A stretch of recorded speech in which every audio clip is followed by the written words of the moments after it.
A graça e paz, irmãos, estamos com mais um vídeo do canal Evangelho Autêntico e eu quero compartilhar uma palavra de Deus dentro do contexto original das Escrituras Sagradas, porque o nosso objetivo nesse canal, como eu já disse em outros vídeos, é fazer com que a verdade prevaleça sempre, que a verdadeira interpretação da Escritura seja pregada.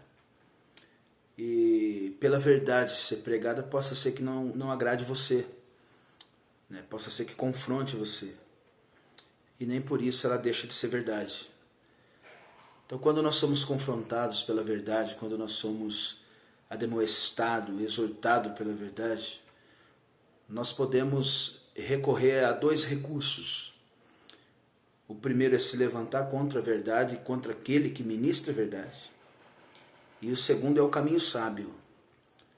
Reconhecer quem somos, confessar os nossos pecados, deixar para trás as nossas transgressões, clamar a misericórdia de Deus e a sua graça, para que possamos novamente, viver uma vida com o Senhor. Então esse vídeo de hoje visa falar um pouco sobre isso, tá bom? O texto que eu vou mencionar se encontra no livro de Josué, capítulo 7, a partir do versículo de número 1. Prevaricaram os filhos de Israel nas coisas condenadas, porque Acã, filho de Carmi, filho de Zabide, filho de Zera, da tribo de Judá, tomou das coisas condenadas. A ira do Senhor se acendeu contra os filhos de Israel. Enviando, pois, Josué de Jericó alguns homens a Ai, que está junto a Bet-Aven, ao oriente de Betel, falou-lhes, dizendo: subi e espiai a terra. Subiram, pois, aqueles homens e espiaram Ai. E voltaram a Josué e lhe disseram: não suba todo o povo, suba uns 2 ou 3 mil homens a ferir a cidade de Ai. Não fadigues ali todo o povo, porque são poucos os inimigos. Querido, algo muito interessante, né, algo muito profundo mesmo, é que a nação de Israel, eles estavam vindo de uma vitória. Eles estavam vindo de uma grande conquista. Se você ler o capítulo anterior, que é o capítulo 6, eles venceram, eles destruíram o exército de Jericó.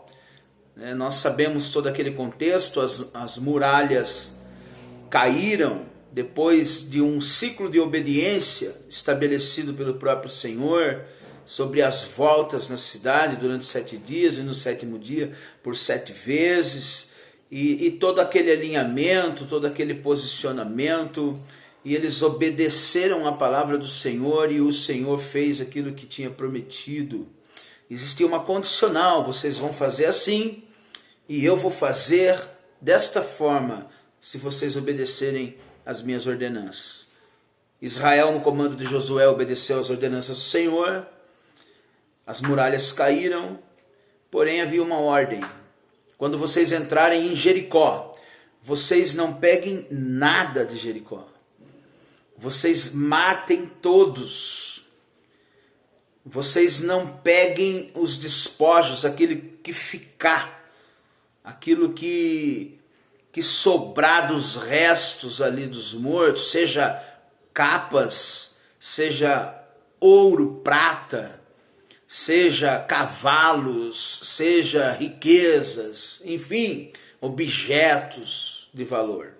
Vocês não vão pegar nada. O ouro e a prata vai ser para a casa do tesouro, para o lugar sagrado, vai ser ao Senhor. O único que vai receber é o Senhor. Então a missão de Israel, do povo de Israel, do exército de Israel, era simplesmente destruir. E a prata e o ouro seria levado ao Senhor. Porém, nessa guerra, o exército de Israel não poderia pegar os despojos. Nessa época, na época antiga dos hebreus, as guerras que aconteciam de nações contra nações, reinos contra reinos ali, O salário dos soldados não era dinheiro, era despojos. Então, quando alguma nação vencia outra nação, os soldados pegavam tudo aquilo que eles achavam. E aquilo era uma forma de prêmio, aquilo era o seu salário, aquilo era o seu recurso, aquilo era o benefício, aquilo ali era a sua conquista. Então os soldados saíam carregados de riquezas daqueles inimigos a qual venceram. Mas nessa guerra o Senhor disse, vocês não vão pegar nada. Vocês vão lutar sem salário. Vocês vão lutar por uma causa. Vocês vão obedecer a minha palavra. Os únicos recursos que vocês pegarem, que são ouro, que são prata, será meu. Vocês não vão ter pagamento nesse mês, nessa guerra, vamos dizer assim, parafraseando. Somente eu, o Senhor, vou ficar com o despojo. E quando Israel vence Jericó, Acã, ele pega uma capa babilônica, ele pega uma quantidade de ouro, ele pega uma quantidade de prata, ele vai até a sua tenda e esconde debaixo do tapete, como se nada tivesse acontecendo, e as coisas continuam. Israel agora vai para uma próxima guerra, e o inimigo agora é um inimigo pequeno, uma cidade pequena, um exército pequeno, considerado fraco, uma guerra que eles achavam que estava vencida antes de começar. Reduz o mínimo possível o exército de Israel, envia poucos homens ali para destruir a cidade de Ai. E quando eles chegam ali, eles perdem a guerra. 36 homens do exército de Israel foram mortos. Na língua original hebraica não está escrito feridos, está escrito foram mortos. 36 homens. Então Josué, ele questiona o Senhor dizendo, por que, Senhor?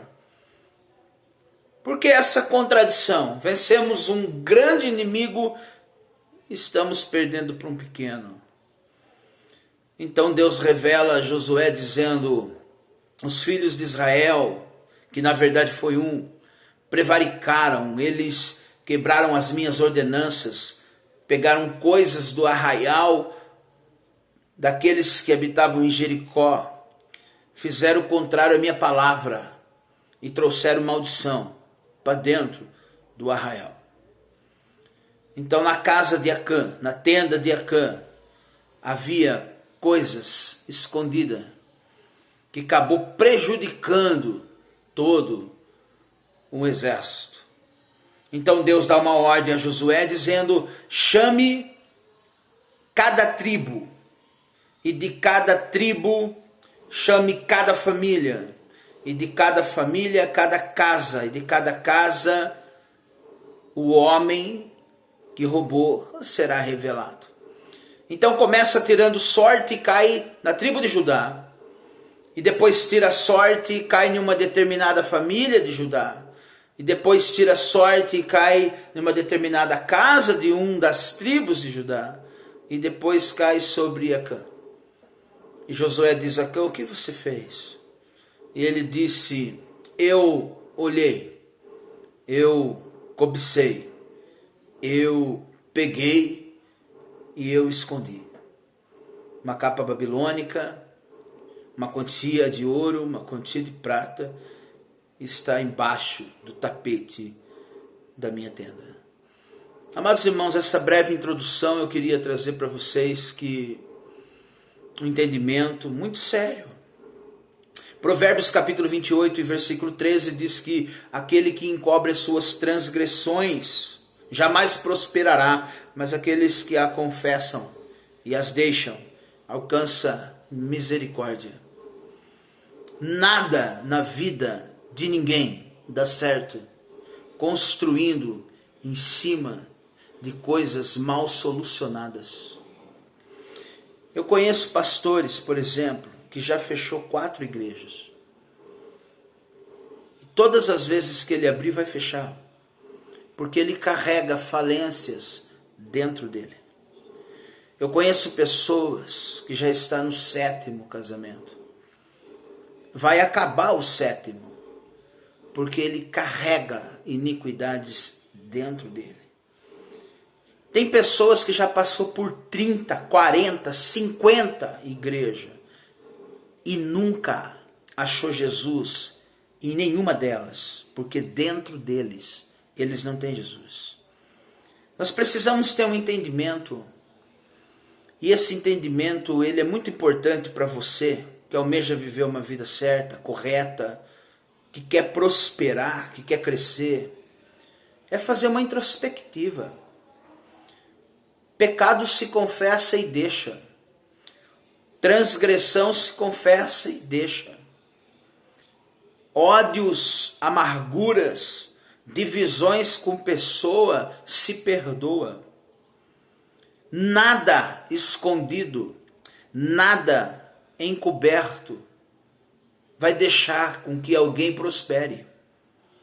Tem muitas pessoas seguindo a vida com pecados encobertos, com sujeiras escondidas debaixo do tapete, com transgressões encobertas, sem confissão, sem alianças, sem arrependimento.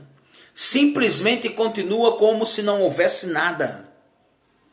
No reino físico, os nossos olhos não alcançam. Às vezes conseguimos esconder dos homens, às vezes conseguimos esconder das autoridades.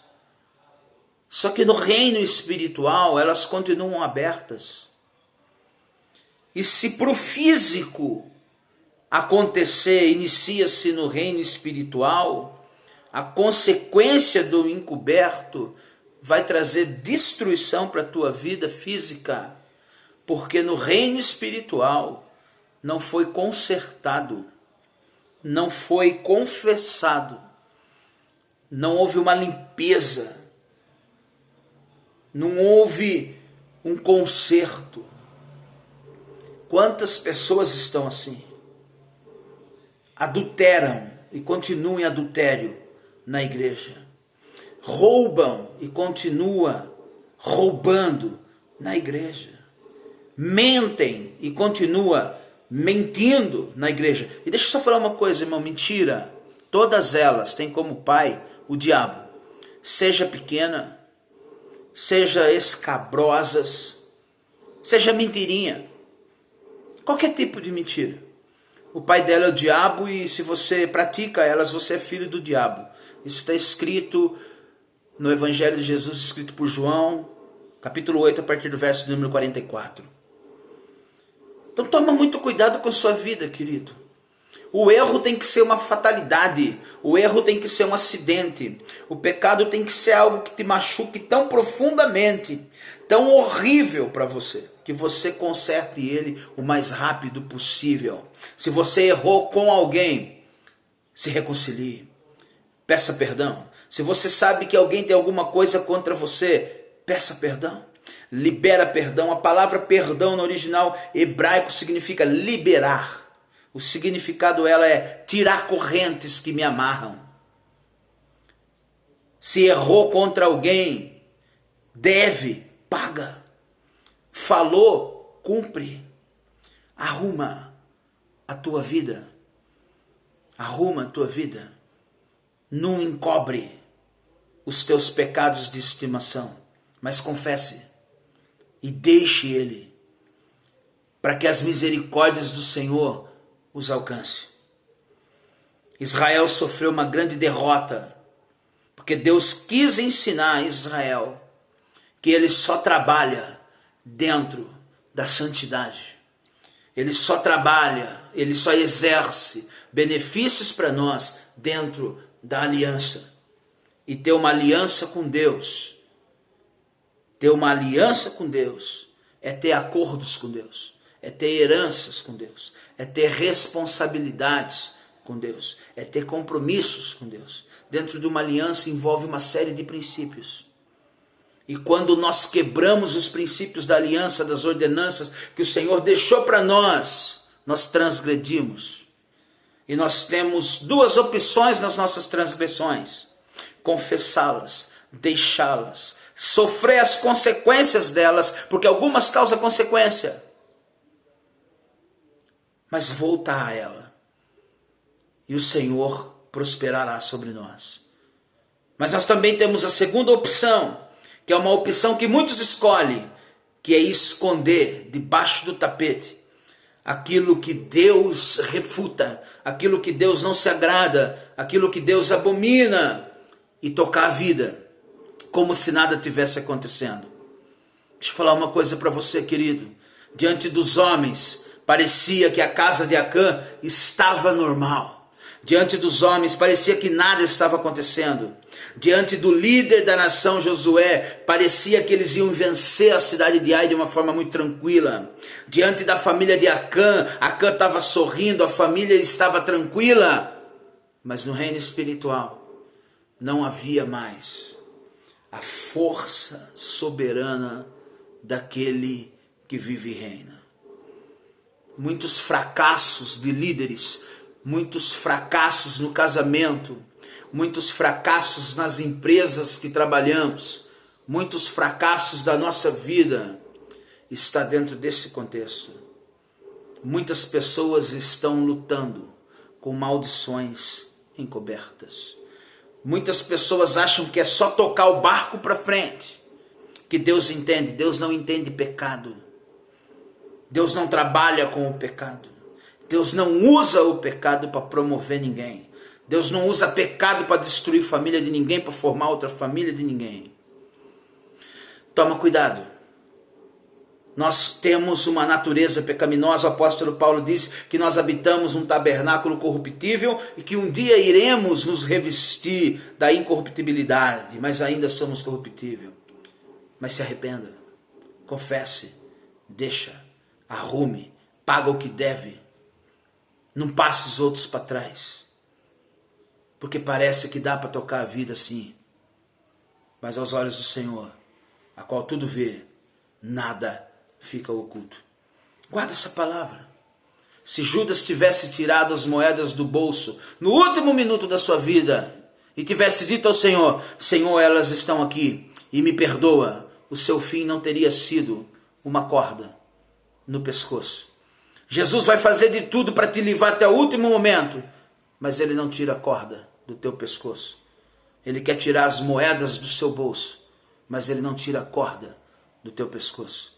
Enquanto você está com as moedas até o último minuto, escondida no teu bolso, achando que ninguém vê, Jesus ainda está dizendo: amigo, por que fizestes assim? Ainda ele é o teu amigo. Mas depois que você pular com a corda no pescoço, depois que chegar o dia do teu julgamento, depois que as coisas forem abertas e erguerem-se os tapetes, não existe mais tempo. A vida é tão curta e tão pequena diante de uma eternidade. Conserte as coisas pequenas da vida para viver a excelência com Deus. E que o Deus que nos dá a paz e que derrama sobre nós as misericórdias e graça, alcance os vossos corações em arrependimento genuíno e confissão, para que vocês e eu possamos viver uma vida agradável ao Senhor e íntegra aos homens, como luz do mundo e sal da terra. Que o bom Deus os abençoe e vos guarde.